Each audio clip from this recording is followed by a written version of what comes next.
But Mark, for you, it's personal. This was your brother. And just so everybody knows, Mark wasn't part of anything that his brother was doing in this regard. He's never been connected to it. There's never been a suggestion. It's not about that. But Mark, you do not believe what the administration, the Trump administration, is putting out about your brother now. Why? Well, every time they say something or do something to try to quash the fact that he was most likely murdered, they just put their foot further down their mouth. I mean, for instance, Kash Patel in the congressional hearing, he listed his credentials as a prosecutor and other such things, and he said that it was a suicide. He said, a suicide when you see it. That's basically what he said. So the questions that popped into my mind was, first of all, number one, how many suicides has he seen? Number one. Two, is he a forensic pathologist? Does he have a medical degree? Does he have a certificate that he passed a CPR course? Does he have a Boy Scout merit badge for first aid? What is he basing his expertise on? Contrast that to Dr. Roman, who was a city pathologist who did the autopsy. She came out of the autopsy and said she couldn't call it a suicide because it looked too much like a homicide.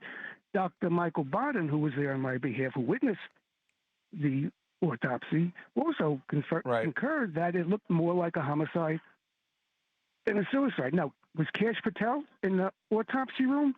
No. Was Kash Patel in the prison when they found Jeffrey? No, I don't think so. And if he was there, that raises even a bigger question. So every time they say something, when Kash Patel came out with that statement, I laughed at how stupid it was.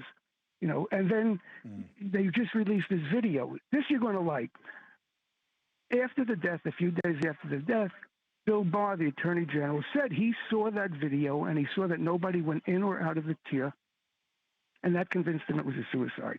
And I heard that and I realized how stupid that was, because no one could get to that door, go in, kill somebody, leave completely undetected. That's like an asinine concept.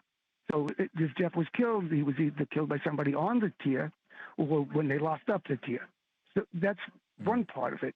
Now, I asked to get the footage from that same camera on the Freedom of Information Act from 10 o'clock the night before until noon the following morning. That would show who locked up the tier, who were the last people on that tier. And in the morning, it would show, Michael Thomas going in the guard and finding the body, and it would show what the situation was when they removed the body from the tier. I was initially told I couldn't get that footage because it was still an open investigation. Okay, I understand that. But then when the investigation was over, I asked for that footage again, okay? And I was now told that the cameras that were operating don't show that area. That's right. I have this in writing from the Bureau of Prisons, that the cameras that were operating I remember. don't show that. And I was very specific about the footage, and it's the same footage that Bill Barr saw. No, Mark, listen, I get it. I get it. And the transparency wasn't there. And then they said that there was a malfunction. Then they said they weren't coordinated. And look, I get why you guys are upset about what's happening here. But I can tell you this, it's not over. And it's not about what I think or don't think about the situation. That's not relevant. The process isn't over. Liz, thank you. We'll be in touch whenever you want. You know how to get me. Take care. We'll keep talking. Mark Epstein, we're always a call away. Thank you for watching. Subscribe below and download our NewsNation app right now on your phone, and you will get fact-based, unbiased news for all Americans.